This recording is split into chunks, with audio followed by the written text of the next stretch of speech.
Susan? Hallo. Hoe mooi dit is.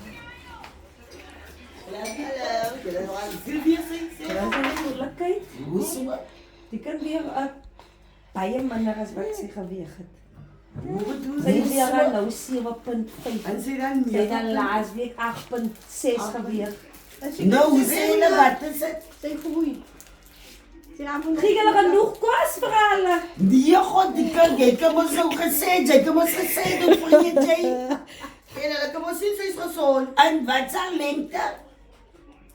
Weet jy, wat is haar lengte? Maar suster sê, sy moet maar beter aankom. Hy voel Auntie, die tale moet haar maar nou hou, Alpie. Hoe sê jy dit? Hy voel praat karaskaal as hy weg. Nee, Sy sê Sy reeds, zijn dat kan zwaarder. miskien wees Sy zijn zwaarder. dat die skale verskil. Waarom het hulle haar geweeg met klere aanlaas?